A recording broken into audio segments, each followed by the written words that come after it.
was a wave of independence struggle immediately after the war. That's when India becomes independent. That's when the Chinese, who were technically independent before but not really, become really independent. Many parts of Africa had the big independence movements in those years and in the subsequent decades.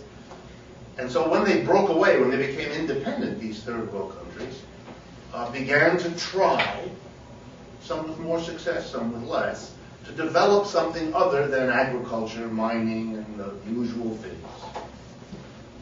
Okay?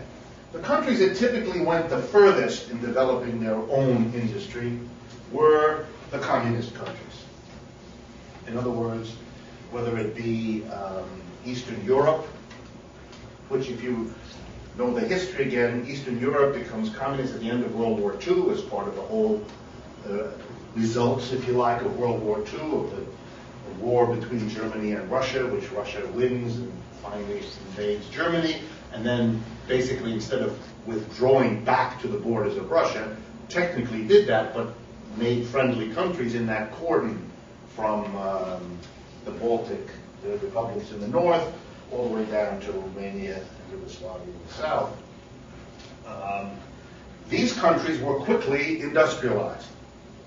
The Soviet program for these societies was not that they remain agricultural, but that they developed in the industry. And they developed a whole apparatus for that. But again, the experience among them is also very varied. Some went very far. For example, Eastern Germany, spectacular industrialization in a short amount of time. Whereas places like Albania, almost none. So, yeah, and then everything in between that. So they too had their variations, but they did a bit more of that. And likewise, when there were communist revolutions in places like Vietnam or Cuba, they too tried at least, and they made some progress in developing their own independent industrial basis. Okay. These efforts were modest until the 1970s. In the 1970s, some cases a little earlier, they began to take off. That is, there began to be a serious, intensive industrialization all across the third world. Again, some more, some less, but a dramatic takeoff. And industry really begins to go in these parts of the world. By far the most dramatic is the Chinese. Nobody holds a candle to what they did. But some of the other countries, particularly big ones, that had enough of an internal diversity and enough size and enough productive capacity that they could kind of pull it off. The bigger ones were the most dramatic. India, China, Brazil, big ones, were able to take off and become significant industrial producers of almost everything. But every part of the world participated. And one of the things that drove them was what we've been talking about, but we've been looking at it from the point of view of the United States. And what was it? First, it was, to go back, remind you of things we've done, there was the 1970s as that peculiar period when the United States' special post-war position came to an end. We had been the top dog. Remember, we had been the one who comes out of World War II, no war on our soil, no bombs fell in the United States. Not only was our industrial capacity intact, but actually the war put people back to work, helped build industry. Remember, the unemployment of the Depression had been soaked up by the war, out of the war effort. People were back to work, the factories were humming, production was going real well, whereas the rest of the world was completely wiped out. Particularly the leading capitalist countries, Japan, Germany, Britain. They had been the scenes of horrible destruction. They had lost huge numbers of their most productive young men and women in the war and so forth. So the United States came out of the war with this sort of special position, top dog, that became the money of the world, and the only place to go if you wanted to produce or to buy the equipment to rebuild your country from the devastation of the war. So from roughly 45 to the middle 70s, the United States kind of has no competitor and enjoys the benefits that come from that situation. A part of the anger against the Soviet Union was we were the top dog except for this annoyance over here, which worried and upset us, although for different reasons. It wasn't an economic competitor, but it was a political danger. In the 1970s, this all changes. The Germans, the Japanese, the Europeans catch up.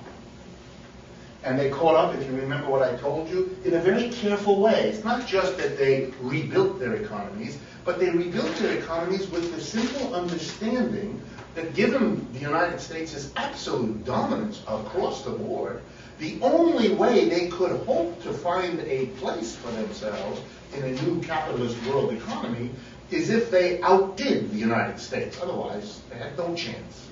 They had to figure out how to produce the goods that Americans had taught the world to want and to buy, but to produce them either more cheaply or of better quality, or better yet, both. And they all went to work to try to do that. In some cases, it really was a quality focus. Make a better car, make a better TV, make a better camera, or whatever it was. And there the leadership was taken by our old competitors, because they had the high-tech capability, the Germans, the Japanese, and so forth. But for many, many corporations, they had to use a different tack. They weren't going to best the United States technologically, but they were going to best the United States by finding cheaper labor than Americans. And so began a rush of European firms and Japanese firms to find places where they could produce more cheaply than the United States and outcompete the United States, not technologically, but by being able to charge less for goods because you paid less to your workers, a lot less. Now, from the point of view of the third world, this is a kind of intriguing moment. Capital begins to move in large quantities to establish production facilities in the third world. Not to grow more crops and food and raw materials, not to mine more tin or silver or whatever it is, but to set up production. To find local people, train them in factory work, technological work. Suddenly you need to develop in the third world the supports for this. Schools, curriculum, road systems, transport mechanisms, communication systems to support an industrial development. And so you had in the 70s and 80s, 90s, right through the present, a kind of long-delayed third world beginning to catch up. And you begin in the third world to see, if you're not an economist, you don't follow this, but you see the outward signs. Cities develop that look a lot like Western cities. Tall skyscrapers, subway systems, television arrangements. The whole apparatus begins to reproduce itself in third world capitals. And what this does to the third world is create a kind of excitement. We're entering the modern economic system. We're joining the modern developed world. Our backwardness, our primitiveness, our marginality to what seems to be the center of world development is being overcome. And there was a lot of excitement, a lot of hope, a lot of positivity. It was a very interesting time, the 70s and the 80s. All different kinds of governments who got caught up in this.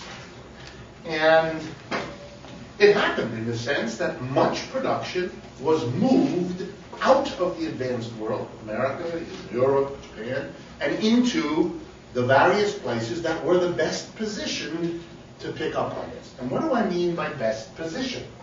Well, it depends. If you had certain kinds of qualities, you won out in this process. For example, if you spoke the same language as the colonial society, you were in good shape. India was in good shape. China was not. Nobody speaks Chinese except the Chinese.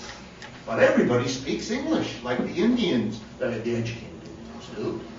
So the educated Indian could immediately connect into the world that speaks English, the economics world, because so for example, the Indians became the place to go to if you